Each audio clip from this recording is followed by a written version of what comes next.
Hi students, welcome to Raghavendra Coaching Center. నా పేరు Malakondaiah, arithmetic and reasoning senior faculty. ఈరోజు RRB ALP examination paper last year జరిగింది, explain చేస్తున్నాము. వాటిల్లో arithmetic reasoning part explain చేస్తున్నాము. ఇలాంటి ఇట్లాంటి పేపర్స్ చాలా వస్తాయి, డిస్కషన్ చేసే పేపర్లు. అందువల్ల మీకు థరో నాలెడ్జ్ కావాలంటే ఈ పేపర్స్ మీద, ఈ సబ్జెక్ట్ మీద థరో నాలెడ్జ్ కావాలంటే మీరు మా ఛానల్కి సబ్స్క్రైబ్ చేసుకోండి. Then we go to the paper explanation now. First question, select the most appropriate term for the given set of items. కొన్ని ఐటమ్స్ ఇచ్చారు, వాటికి సంబంధించి 4 ఆప్షన్స్ ఇచ్చారు. ఈ యొక్క ఆప్షన్స్ సంబంధించి ఈ యొక్క 4 ఇన్స్ట్రుమెంట్స్ దేనికి సంబంధించిన ఈ 4 ఆప్షన్స్ గురించి మనం చేయాలా. కాబట్టి ఇక్కడ ఫైన్ ఆర్ట్స్ అని ఇచ్చాడు, ఇక్కడ 4 ఇన్స్ట్రుమెంట్స్ ఇచ్చాడు. ఈ 4 ఇన్స్ట్రుమెంట్స్ ఫైన్ ఆర్ట్స్ సంబంధించినవా, పిక్చర్స్ సంబంధించినవా, కల్చర్కి సంబంధించిన, టెక్నాలజీకి సంబంధించినవా మనం మార్క్ చేయాలా. ఈ 4 ఆప్షన్స్ కానీ ఇవి కానీ చూసుకుంటే, ఈ ఫిగర్స్ కానీ చూసుకుంటే, ఒకటి ఎంటర్టైన్మెంట్ సంబంధించింది, ఒకటి ఇన్ఫర్మేషన్ సంబంధించింది, ఒకటి ఆడియో సంబంధించింది, అలాగే ఒకటి ఫోటోలకు సంబంధించింది. 4 ఒక్క ఫీల్డ్కి సంబంధించినవి కాదు, కానీ ఇవన్నీ కూడా టెక్నాలజీ సంబంధించిన ఇన్స్ట్రుమెంట్సే. కాబట్టి మన ఆప్షన్ మనకు టెక్నాలజీ అవుతుంది. కాబట్టి 4th option is the correct one. And next question, Tapas, Avi and Rishi shared a cake. Tapas had 1/4 half of it, Rishi had 1/3 of it, and Avi had the rest. What was Avi share of cake? ఇక్కడ మనకు cake ఒకటి తీసుకున్నారు, ఆ కేక్ని 3 share చేసుకున్నారు. తపస్, Avi and Rishi 3 persons share చేసుకున్నారు. ఈ share చేసుకుంటే ఏ విధంగా చేసుకున్నారంటే, తపస్సుకి 1/2 తీసుకున్నారు, అలాగే రిషి 1/3 తీసుకున్నారు, మిగిలిన భాగాన్ని అవి తీసుకున్నారు. అయితే క్వశ్చన్లో మనకి ఏమని ఇచ్చాయంటే, what was Avi share of the cake, అవి షేర్ ఎంత అనేది మనం కనుక్కోవాలి. కాబట్టి మొత్తం కేక్ వచ్చి 1 యూనిట్గా తీసుకోండి. దాంట్లో 1/2 తపస్ తీసుకున్నారు కాబట్టి సబ్ట్రాక్ట్ చేయండి. ఆ తర్వాత రిషి వచ్చి 1/3 సబ్ట్రాక్ట్ చేయండి. కాబట్టి ఆ బ్యాలెన్స్ కేక్ని మనకు అవి తీసుకున్నట్టు లెక్క. ఇప్పుడు వీటిని సబ్ట్రాక్ట్ చేసుకోవడమే. ఎల్సిఎం 2, 3కి ఎల్సిఎం 6. కాబట్టి ఇప్పుడు 6 1 6 మైనస్ 2 3 సార్లు 3 1 3, 3 2 సార్లు 2 1 2, దట్ ఈస్ 1/6. కాబట్టి అవి యొక్క షేర్ ఎంత అంటే 1/6 అవుతుంది. Next question, which are the following numbers will have an irrational square root. 4 నెంబర్లు ఇచ్చారు, వీటిల్లో ఇర్రేషనల్ స్క్వేర్ రూట్, అహేతుక వర్గమూలం లేదా కరణీయ వర్గమూలం ఉండే నెంబర్ ఏది అని అడిగారు. కరణీయ వర్గమూలం, అలాగే అకరణీయ వర్గమూలం అని అంటే అర్థం ఏంటంటే, √3 వచ్చి కరణీయం, ఇది ఇర్రేషనల్ నెంబర్. √2 ఇర్రేషనల్ నెంబర్, వీటి స్క్వేర్ రూట్ లేదు. √4 ఇచ్చి రేషనల్ నెంబర్, √4 అంటే 2, అలాగే √9 రేషనల్ నెంబర్ 3. కాబట్టి ఈ యొక్క నెంబర్స్ తీసుకొని స్క్వేర్ రూట్ కానీ కడితే ఈ విధంగా ఒక నేచురల్ నెంబర్ రావాలి. √4 2, √9 3, ఇలాంటి నేచురల్ నెంబర్ రావాలి. ఆ విధంగా రానటువంటి నెంబర్ ఏది, నేచురల్ నెంబర్ రానటువంటి స్క్వేర్ రూట్ కడితే నేచురల్ నెంబర్ రానటువంటి నెంబర్ ఏది కనుక్కోవాలి. కాబట్టి దానికి మనం మొట్టమొదటి మనం ఏం తెలుసుకోవాలంటే, ఏమైనా నెంబర్ తీసుకోండి, 1² 1 లాస్ట్ డిజిట్ ఏమవుతుంది మనం కనుక్కోవాలి. ఫస్ట్ ఆఫ్ ఆల్ 1² చివరిలో 1 వస్తుంది, 2² వచ్చి 4, 3² = 9, 4² = 16, 5² 25, అలాగే 6² 36, 7² 49, 8² 64, 9² 81. కాబట్టి ఏదైనా స్క్వేర్ నెంబర్ యొక్క లాస్ట్ డిజిట్ ఏమవుతుంది మొట్టమొదటి మనం తెలుసుకోవాలి. కాబట్టి ఇవన్నీ కూడా స్క్వేర్స్. ఈ స్క్వేర్స్ యొక్క లాస్ట్ డిజిట్స్ ఏమవుతాయో చూస్తే, ఇక్కడ 1 ఉంది, ఇక్కడ 4 ఉంది, అలాగే ఇక్కడ 9 ఉంది, ఇక్కడ మళ్ళీ 6 ఉంది, తర్వాత మళ్ళీ 5 వచ్చింది, తర్వాత మళ్ళీ 6 వచ్చింది, మళ్ళీ 9 వచ్చింది, మళ్ళీ 4 వచ్చింది, మళ్ళీ 1 వచ్చింది. ఏదైనా స్క్వేర్ నెంబర్కి చివరి డిజిట్స్ మనకు 1 కానీ 4 కానీ 9 కానీ 2 కానీ 5 కానీ అయ్యి ఉండాలా. మిగిలిన డిజిట్స్ ఏ వచ్చినా కూడా ఏ నెంబర్కైనా లాస్ట్ డిజిట్స్గా వస్తే పర్ఫెక్ట్ స్క్వేర్ రూట్ లేదు అని అర్థం. అందువల్ల ఇర్రేషనల్ స్క్వేర్ రూట్ వస్తుంది. కాబట్టి మిగిలిన డిజిట్స్ ఏమవుతున్నాయి? 2, 3, 7, 8. ఈ 4 డిజిట్స్ కానీ ఏదైనా నెంబర్ చివరిలో కానీ వస్తే మనకు పర్ఫెక్ట్ స్క్వేర్ రూట్ కాదు. దాని యొక్క స్క్వేర్ రూట్ కడితే ఇర్రేషనల్ నెంబర్ వస్తుంది. కాబట్టి ఇక్కడ కానీ నెంబర్స్ని చూస్తే చూడండి, ఇక్కడ 1 ఉంది, పర్ఫెక్ట్ స్క్వేర్ రూట్ రావచ్చు. 4 ఉంది, పర్ఫెక్ట్ స్క్వేర్ రూట్ రావచ్చు. 6 ఉంది, పర్ఫెక్ట్ స్క్వేర్ రూట్ రావచ్చు. కానీ ఇక్కడ మాత్రం 8 ఉంది కాబట్టి ఈ 4 డిజిట్స్లో 8 ఉంది కాబట్టి దాని యొక్క స్క్వేర్ రూట్లో మనకు పర్ఫెక్ట్గా స్క్వేర్ రూట్ కడితే పర్ఫెక్ట్గా రాదు, నేచురల్ నెంబర్ రాదు, ఇర్రేషనల్ నెంబర్ వస్తుంది. కాబట్టి ఇర్రేషనల్ నెంబర్ వస్తుంది. కాబట్టి ఇక్కడ క్వశ్చన్లో మనకి ఏమైనా ఇచ్చాడు? Will have an irrational square root which are the following numbers will have an irrational square root. కాబట్టి ఇర్రేషనల్ స్క్వేర్ రూట్ వస్తుంది. కాబట్టి మనకి ఏమవుతుందంటే 2048 నెంబర్కి ఇర్రేషనల్ స్క్వేర్ రూట్ వస్తుంది. దానికి పర్ఫెక్ట్ స్క్వేర్ రూట్ మనకు రాదు అని అర్థం. ఇవన్నీ కూడా రేషనల్ నెంబర్స్ అని అంటారు. ఇది రేషనల్ నెంబర్, ఇది రేషనల్ నెంబర్, రేషనల్ నెంబర్, ఇది ఇర్రేషనల్ నెంబర్, ఇది రేషనల్ నెంబర్. కాబట్టి ఇర్రేషనల్ స్క్వేర్ రూట్ రావాలంటే లాస్ట్ డిజిట్స్ ఇవే ఉండాలా.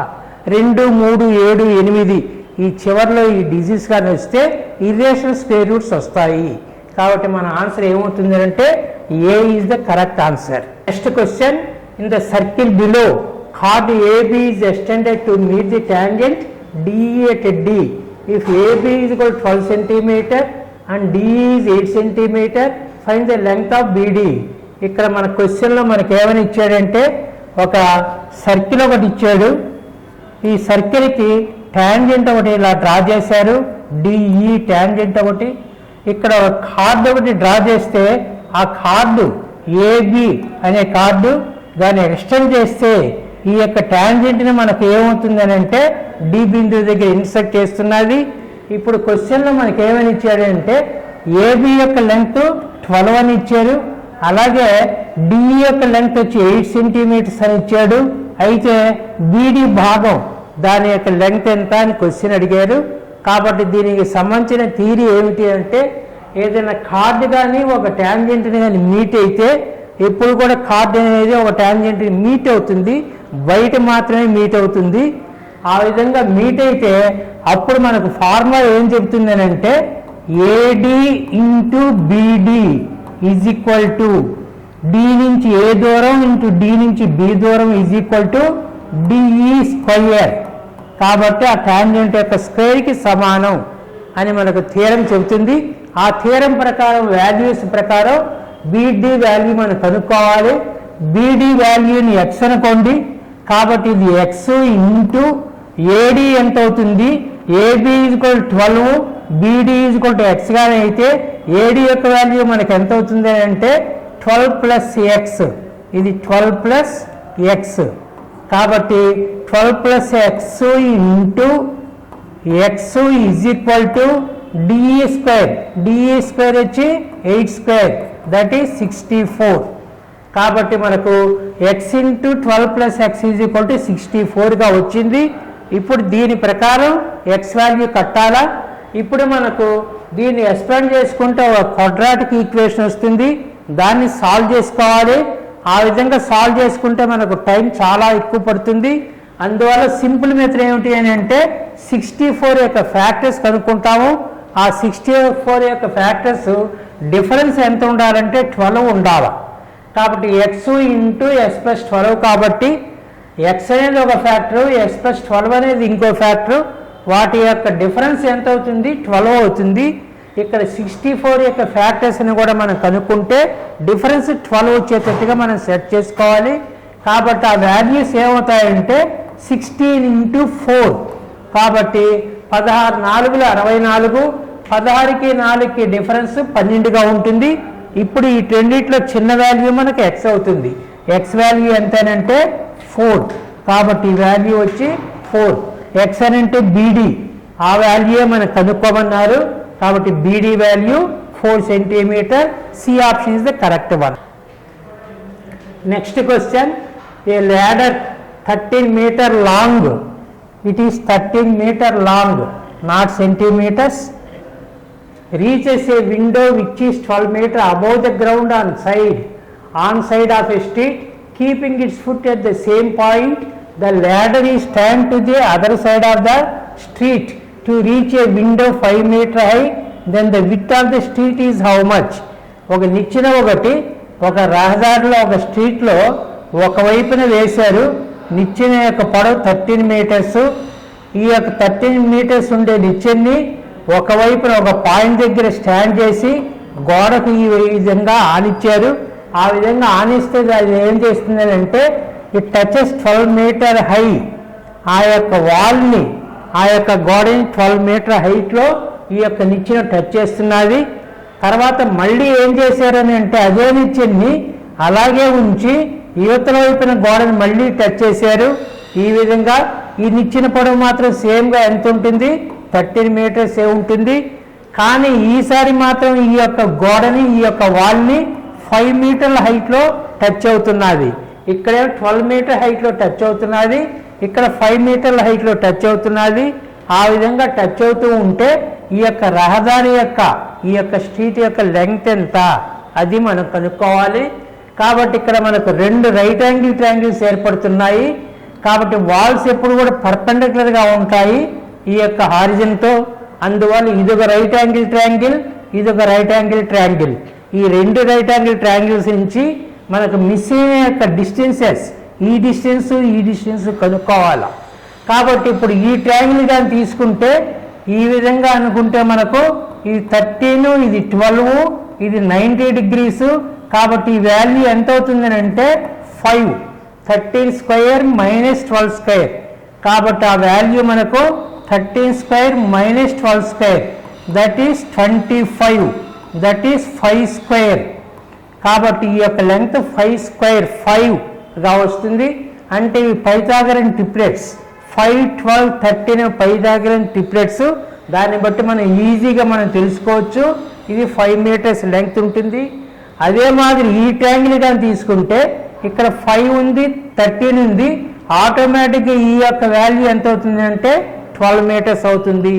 కాబట్టి ఇప్పుడు మనకు స్ట్రీట్ యొక్క మొత్తం లెంగ్త్ ఎంత అని అడిగారు. కాబట్టి నిచ్చెన యొక్క ప్లేస్ మాత్రం మారలేదు, బేస్ వచ్చి. అందువల్ల ఇక్కడ నుంచి ఈ డిస్టెన్స్ 5 మీటర్స్, ఇక్కడ నుంచి ఈ డిస్టెన్స్ 5 మీటర్స్, 12 మీటర్స్, మొత్తం ఎంత అవుతుంది 17 మీటర్స్. కాబట్టి మన ఆన్సర్ వచ్చి ఏ.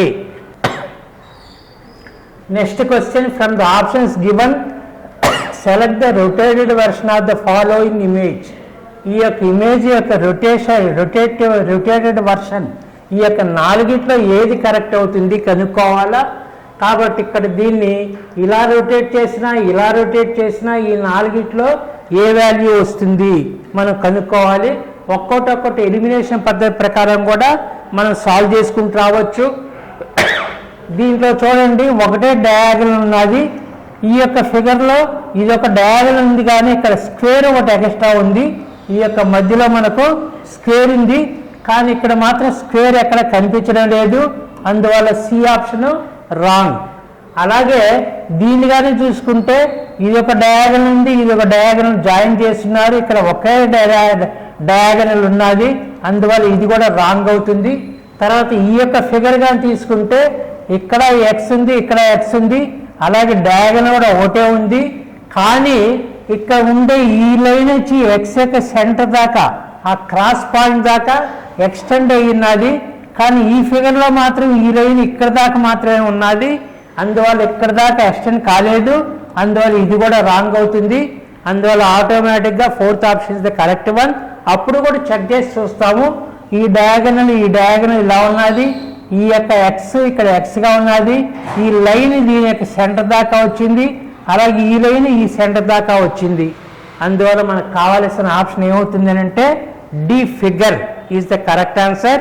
డి ఫిగర్ ఎక్కడ ఉంది అని అంటే సి ఆప్షన్లో ఉన్నది. కాబట్టి మన ఆన్సర్ వచ్చి C option. Next one 14th question.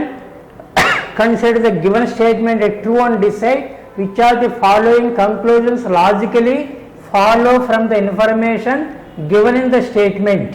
ఇచ్చిన స్టేట్మెంట్ కరెక్ట్ అనుకొని ఆ తర్వాత 2 కంక్లూజన్స్ ఇచ్చారు. ఈ 2 కంక్లూజన్స్లో ఏ కంక్లూజన్ ఫాలో అవుతుంది, ఏది ఫాలో కాదు, ఏది కరెక్ట్ అవుతుంది, ఏది కరెక్ట్ కాదు మనం తెలుసుకోవాలా. కాబట్టి ఇక్కడ మనం చూస్తే the population in metro cities is increasing tremendously. Metro సిటీస్లో పాపులేషను చాలా ఎక్కువగా ఇంక్రీజ్ అవుతున్నది. దానివల్ల which leads to the shortage of living space and A drop in living conditions of the people. ఆ విధంగా జనాభా ఇంక్రీజ్ అవుతున్నందువల్ల ప్రజల యొక్క ఆరోగ్య పరిస్థితులు దెబ్బతింటున్నాయి, లివింగ్ స్పేస్ కూడా చాలడం లేదు. అలాంటి పరిస్థితుల్లో గవర్నమెంట్ ఏం చేయాలా అనేది మనకి ఇక్కడ 2 కండిషన్స్గా ఇచ్చాడు, 2 కంక్లూజన్స్లో ఇచ్చాడు. ఫస్ట్ కంక్లూజన్ ఏం చెప్తుంది అని అంటే government should replan the city development.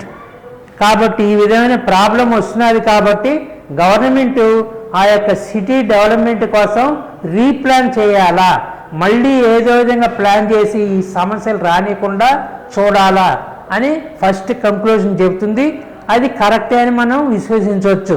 ఎందుకనంటే రీప్లాన్ చేస్తే సిటీ డెవలప్మెంట్ కానీ అవుతూ ఉంటే ఆ యొక్క జనాభా పరిస్థితుల వల్ల ప్రాబ్లమ్స్ ఏర్పడుతూ ఉంటే ఆ ప్రాబ్లమ్స్ని తీర్చాలంటే గవర్నమెంట్ ఏం చేస్తుందంటే సిటీని రీమోడలింగ్ చేయడం కానీ రీప్లాన్ కానీ చేస్తూ ఉంటుంది.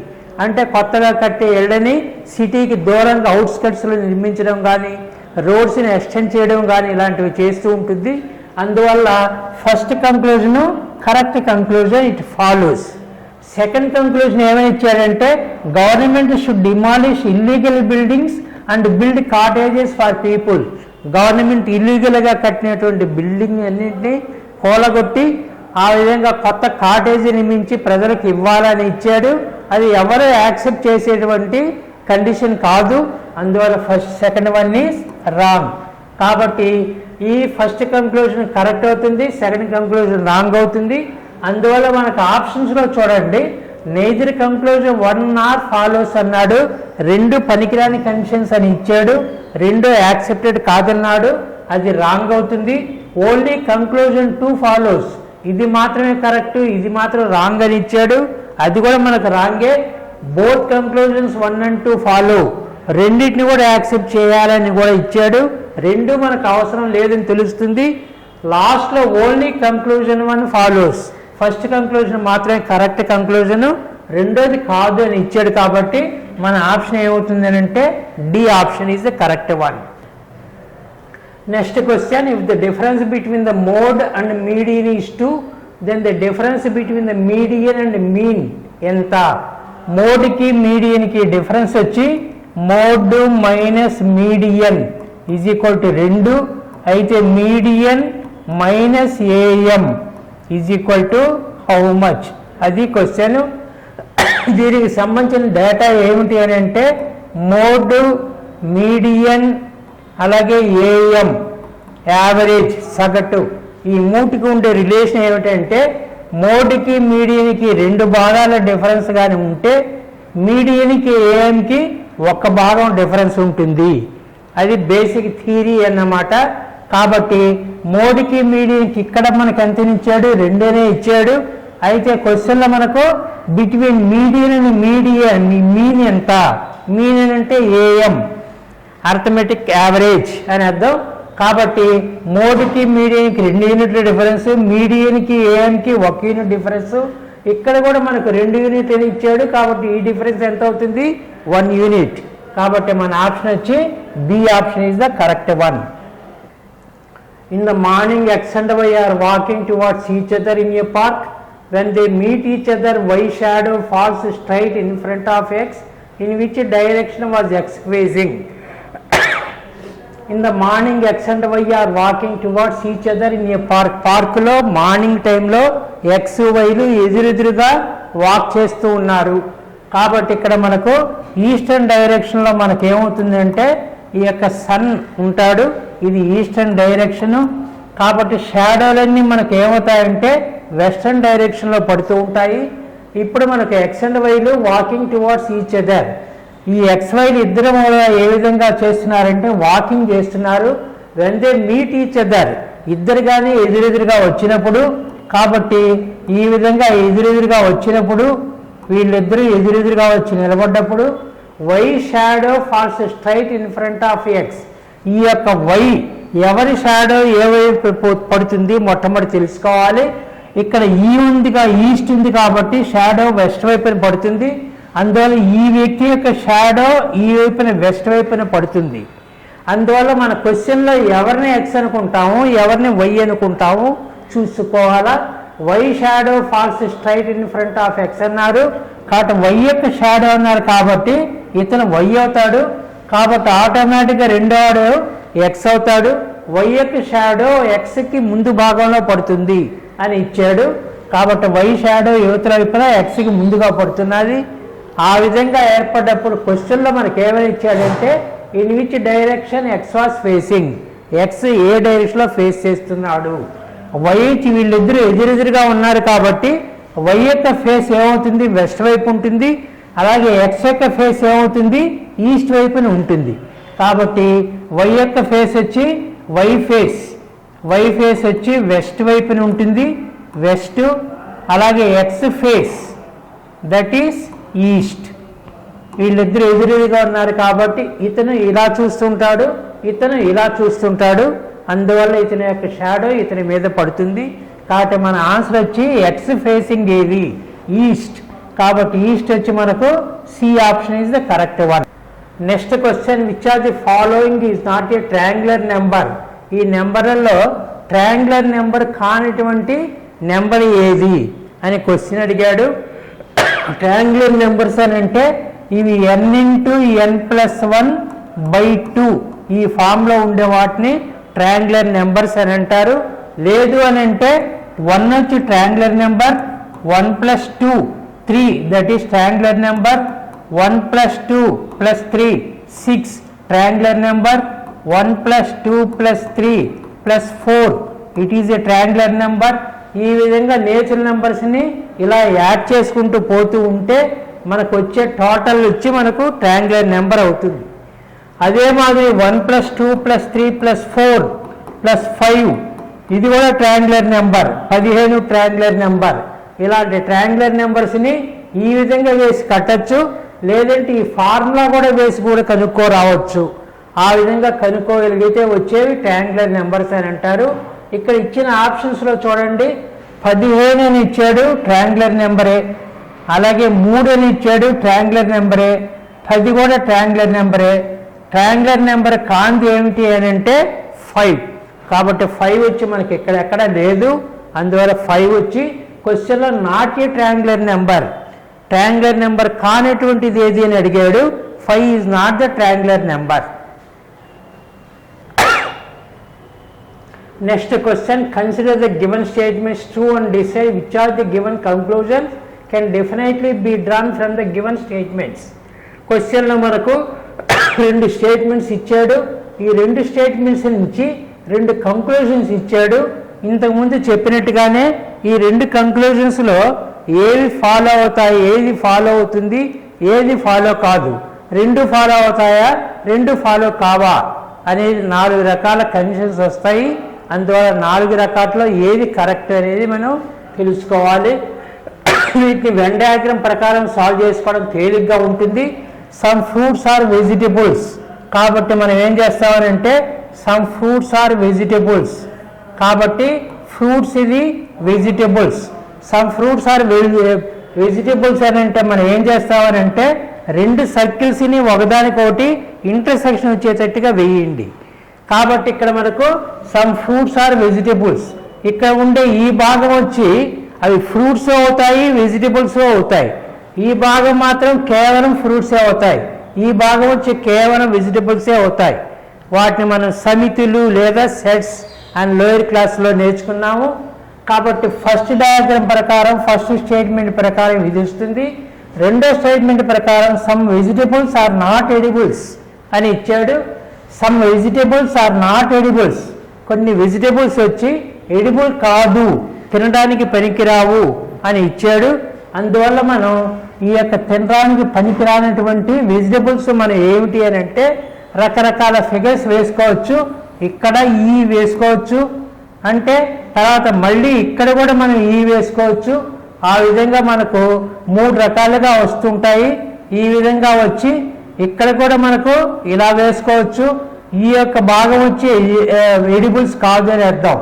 అలాగే ఇవి రెండు ఈ విధంగా వేసి ఈ విధంగా డయాగ్రామ్ డ్రా చేసిన ఈ భాగం వచ్చి వెజిటబుల్స్ వచ్చి ఎడిబుల్స్ కాదు.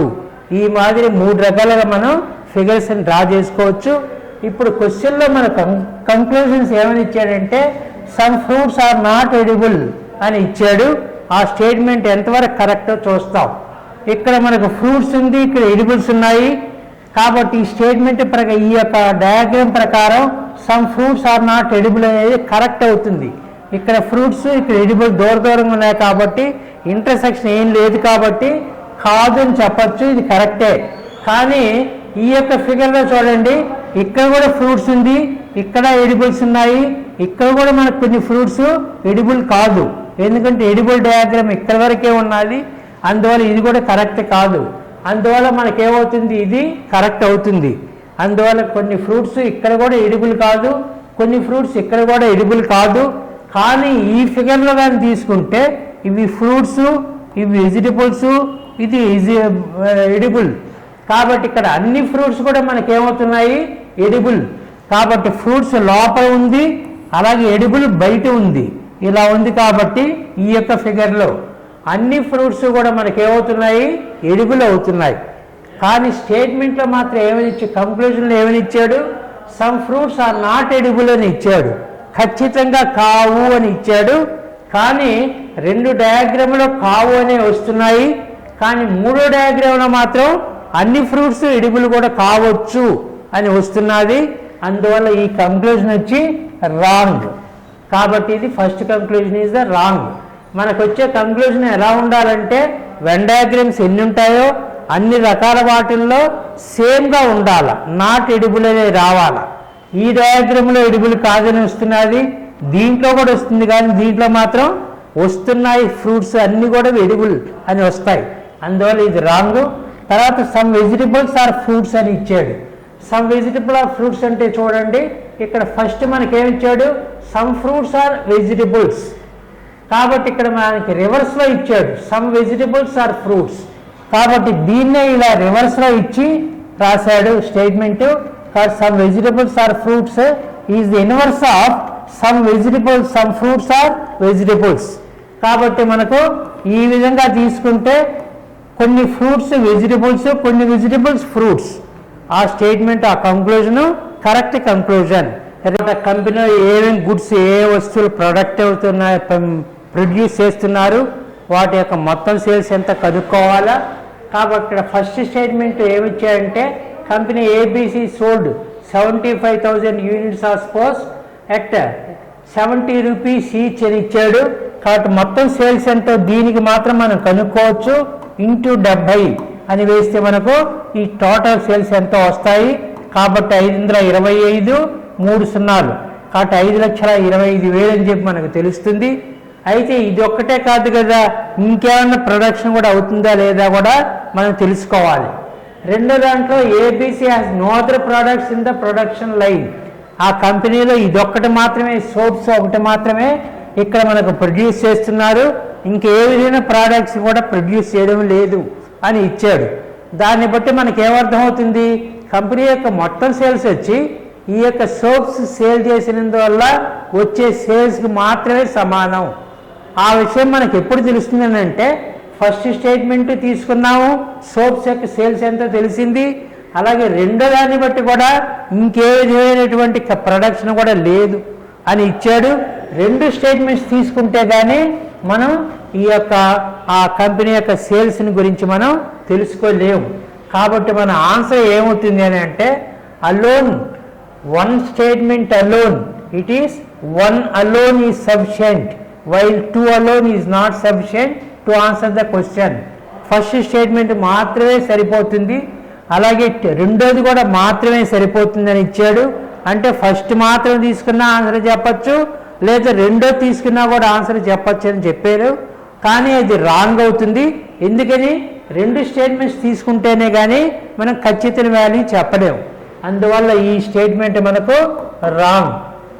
తర్వాత మళ్ళీ మనకేమవుతుందంటే రెండోది వచ్చి both 1 and 2 are sufficient to answer the question. రెండు స్టేట్మెంట్స్ తీసుకొని అప్పుడు మాత్రమే డిసైడ్ చేయగలమని చెప్పారు.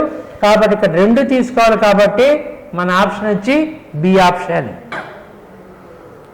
Next one, a train takes 10 seconds to cross a bridge of length 100 meters traveling at 90 km/h. Find the length of the train in meters. ఒక train ఒక బ్రిడ్జిని cross చేస్తున్నది. ట్రైన్ బ్రిడ్జిని క్రాస్ చేస్తున్నదంటే ఇది బ్రిడ్జి యొక్క లెంగ్త్, ఇది ట్రైన్ యొక్క length. కాబట్టి రెండింటి లెంగ్త్ల మొత్తానికి కవర్ చేయాలి. ఒక బ్రిడ్జిని కవర్ చేస్తున్నది, క్రాస్ చేస్తున్నది అంటే బ్రిడ్జి యొక్క లెంగ్త్ని కవర్ చేయాలా, ట్రైన్ యొక్క పొడవుని కూడా కవర్ చేయాలి. అయితే ఇక్కడ ఎంత టైం పట్టిందంటే 10 seconds పట్టింది. ఈ 10 secondsలో ఏ స్పీడ్తో వెళ్తున్నది? 90 km/h స్పీడ్తో వెళ్తున్నది. మళ్ళీ లెంగ్త్ ఆఫ్ ద బ్రిడ్జ్ ఎంత అని ఇచ్చాడంటే 100 meters అని ఇచ్చాడు. అయితే లెంగ్త్ ఆఫ్ ద ట్రైన్ ఎంత అది మనం కనుక్కోవాలి. కాబట్టి ఇక్కడ మనం ఏం చేస్తామని అంటే 10 secondsలో ఎంత దూరం పోతుంది మనం కనుక్కోవాలి. 10 into km/h ఇచ్చారు. ఇక్కడ 90 km/h, దాన్ని m/s మార్చండి. ఇది కిందకి ఇది కాదా? కాబట్టి 90 km/h ఇచ్చారు. కాబట్టి దాన్ని మనం m/s మార్చాలంటే 5/18తో మార్చండి. కాబట్టి మనకు మొత్తం అది ట్రావెల్ చేసిన డిస్టెన్స్ ఎంతో తెలుస్తుంది. కాబట్టి 5/18. కాబట్టి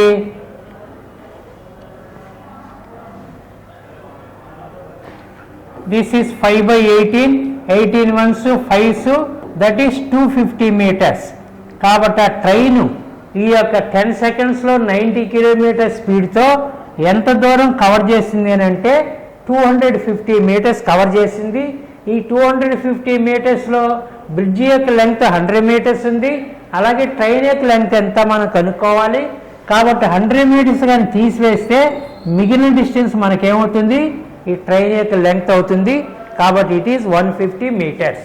కాబట్టి మన ఆన్సర్ వచ్చి బి.